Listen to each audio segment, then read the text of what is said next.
Welcome, honorable man. Today I'm going to hit you with a topic that, if it were your mom, would bring a spoon to the Super Bowl. Fat mom jokes aside, today's topic is about the over-acceptance of women with fat boobs. It all started in the early 2000s when fat women were accepted as a social norm.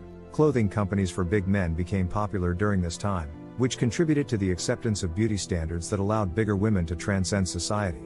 I can only describe this movement as fat receiving the apocalypse. It's safe to say that the only people benefiting from these movements are corporations, as it certainly doesn't benefit women on the verge of diabetes.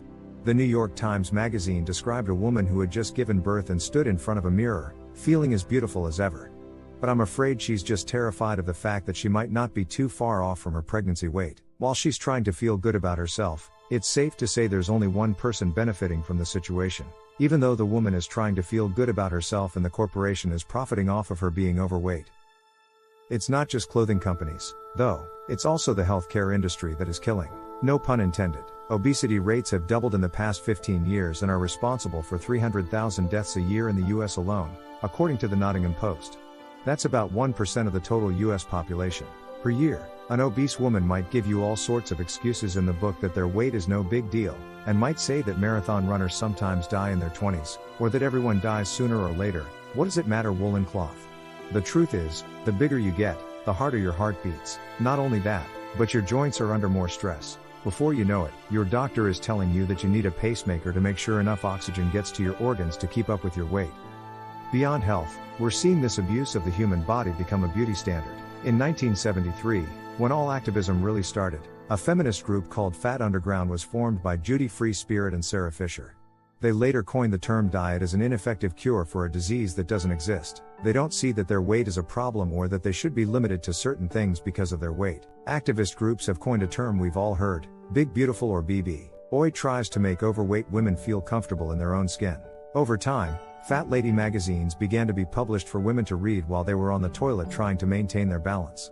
As the movement reached Europe in the 80s, voices were heard and more activist groups became widespread. Since then, it has become a very common niche for women to find themselves in, and has become the social norm of obesity. Female activism is a subfield of feminism that, when feminism caught on, naturally did all the other things that fall into this category, like beauty standards for fat women. It has become so popular that universities have begun conducting research on fat. I hope I'm joking, but that's what we get by allowing big corporations to exploit laziness and declining beauty standards because these women aren't going to the gym. They want to be seen as injured as still a viable option for mating. But if anyone tries to sleep with a hippo, they'll just find themselves in Africa. Showing obesity in magazines is normalizing unhealthy habits because now people are embarrassed about being unhealthy because Lizzo is on the cover of Vogue or whatever. Ah yes, I can now eat this Big Mac in peace. Thanks Lizzo. One must feel uncomfortable with this acceptance, as it is a sign of social degradation. We should be praising women who work their butts in the gym and shape their bodies with discipline, instead of presenting someone with a figure like a Michelin man as the norm.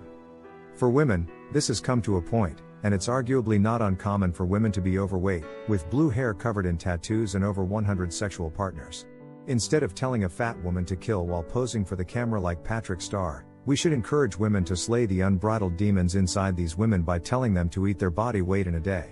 We used to live in a world where statues were carved from the slender bodies of women, but I worry about the monsters that marble statues, let's say, Lizzo look like. At the end of the day, just like any other sport, day in and day out, it's about playing the victim again. Everyone has relatively the same opportunity to make the most of their days, to exercise their minds for the ultimate good of humanity, to pursue spiritual excellence, and finally to take care of their damn bodies. If you're not doing at least one of these things each day, you're not living each day to the fullest, and you're inevitably slipping into a victim mentality. These women feel like the world is against them, when in reality, they forget to look down at their belly and realize they ate it. Well, anyway, guys, that's all I have for you today. If you enjoyed today's video, be sure to leave a like, subscribe and comment. What do you guys think about normalizing obesity?